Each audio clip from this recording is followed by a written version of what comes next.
अब हम ईरान और इजराइल का युद्ध खत्म होने के बाद ईरान के अंदर डैमेज कंट्रोल का विश्लेषण करेंगे। इजराइल और ईरान के युद्ध के बाद दोनों देश जीत का जश्न मना रहे हैं। अपनी जनता को समझाने की कोशिश की जा रही है कि युद्ध में जीत उनकी ही हुई है। ईरान से भी जश्न की तस्वीर आ रही है। ईरान के लोग देश के झंडे के साथ सड़कों पर हैं, जहां पर मिसाइलों के धमाके हो रहे हैं। आज वहां पर आतिशबाजी चल रही है। दावे किए जा रहे हैं अमेरिका और इजराइल की सेना को ईरान ने युद्ध में हरा दिया। लेकिन इस जश्न के बीच ईरान एक और मिशन पर लगा हुआ है। आज आपको जानना चाहिए कि युद्ध के बाद ईरान में क्या चल रहा है।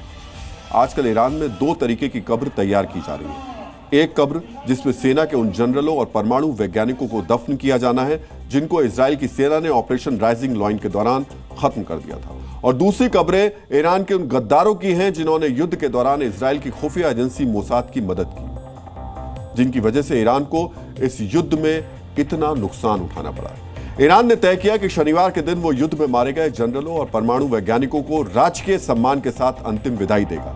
लेकिन जासूसों को फांसी पर चढ़ाने का काम ईरान ने युद्ध के दौरान ही शुरू कर दिया था, और अब खबर मिली है युद्ध में ईरान के जितने लोगों की मौत हुई उससे ज्यादा जासूसों को ईरान फांसी पर चढ़ा सकता है। आज आपको युद्ध के दौरान ईरान में इजराइल की खुफिया एजेंसी मोसाद के खौफ और इसकी वजहों के बारे में भी जानना चाहिए। मोसाद ने युद्ध के दौरान ईरान के 20 से ज्यादा मिलिट्री कमांडर्स और 14 परमाणु वैज्ञानिकों की हत्या कर दी। इन सभी को या तो मोसाद के एजेंट्स ने मार दिया या फिर मोसाद के एजेंट्स से मिली जानकारी के बाद इनके ठिकानों को इजराइल की वायुसेना ने निशाना बनाया। 12 दिन के युद्ध के दौरान ईरान का हर जनरल और परमाणु वैज्ञानिक खौफ के साए में जीता रहा। कहीं अगला नंबर उसका तो नहीं। ईरान के सभी हाई प्रोफाइल लोगों की कुंडली निकालने के लिए मोसाद ने स्थानीय लोगों को अपना एजेंट बनाया। अब युद्ध खत्म होने के बाद ईरान अपने देश में मोसाद के एजेंट्स की तलाश कर रहा है, क्योंकि मोसाद ने धमकी दी है ईरान के परमाणु वैज्ञानिक नौकरी छोड़ दें या फिर मरने के लिए तैयार हो जाएं। यानी मोसाद अभी भी ईरान में एक्टिव है और ईरान अपने घर में छिपे दुश्मनों की तलाश करके उनको फांसी पर चढ़ा रहा है। आज इजराइल के लिए जासूसी के आरोप में ईरान ने 3 कैदियों को फांसी पर चढ़ा दिया। ईरान के पश्चिमी अजरबैजान प्रांत की उर्मिया जेल में इन कैदियों को फांसी दी गई। 13 जून के बाद से ईरान 6 लोगों को इजराइल के लिए जासूसी के आरोप में फांसी पर चढ़ा चुका है। इसके अलावा युद्ध शुरू होने के बाद अब तक ईरान में 700 से ज्यादा लोगों को हिरासत में लिया गया है। इन सभी लोगों को मोसाद के लिए जासूसी करने के आरोप में पकड़ा गया है।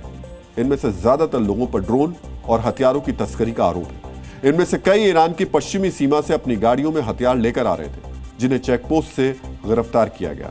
इसके अलावा कई लोगों के घरों से ड्रोन और विस्फोटक बरामद किए गए। कुछ लोगों की गिरफ्तारी निगरानी और खातों की जांच के बाद की गई। हमने आपको ईरान और इजराइल युद्ध के दौरान रिपोर्ट दिखाई थी किस तरह अजरबैजान के बॉर्डर से मोसाद ने ड्रोन्स और हथियारों की तस्करी की और ईरान में लाकर उनको छिपा दिया, और 13 जून को ईरान पर अंदर से बड़ा हमला बोल दिया। अब ईरान में उन लोगों को गिरफ्तार किया जा रहा है जिनकी मदद से मोसाद ऐसा करने में सफल हुआ। युद्ध के दौरान मोसाद के एजेंट इतने ज्यादा आत्मविश्वास से भरे थे कि बाकायदा ईरान में काम करते हुए फुटेज तक जारी की, और अब ईरान किसी भी तरह मोसाद के नेटवर्क को खत्म करना चाहता है। जिस रफ्तार से ईरान जासूसों को फांसी पर चढ़ा रहा है, आशंका है जासूसी के आरोप में गिरफ्तार ज्यादातर लोगों को फांसी दी जा सकती है। यानी ईरान में 700 फांसियां हो सकती है, जबकि इस युद्ध में इजराइल के हमले में ईरान के 657 लोग मारे गए। आज ईरान ने एक और बड़ा फैसला किया। ईरान ने जिन जनरल्स और परमाणु वैज्ञानिकों को युद्ध के दौरान इजराइल ने खत्म किया था, आज तेहरान में उनके अंतिम संस्कार की तारीख बताई गई। इन जनरल्स और परमाणु वैज्ञानिकों का अंतिम संस्कार इसी शनिवार पूरे राजकीय सम्मान के साथ किया जाएगा। ईरान इन्हें शहीद का दर्जा देगा और कुछ वैसे ही इनकी विदाई की जाएगी जैसे विदाई अमेरिका के हमले में मारे गए ईरान के जनरल कासिम सुलेमानी को दी गई थी। यानी लाखों लोगों की भीड़ इन्हें अंतिम विदाई देने के लिए उमड़ सकती है। इजराइल ने 13 जून को अपने पहले ही हमले में IRGC के प्रमुख जनरल हुसैन सलामी और ईरान की सेना के प्रमुख मोहम्मद बाघेरी को खत्म कर दिया था। इसके अलावा प्रमुख परमाणु वैज्ञानिक भी मार दिए गए थे। युद्ध के दौरान इन प्रमुख लोगों का अंतिम संस्कार नहीं किया था।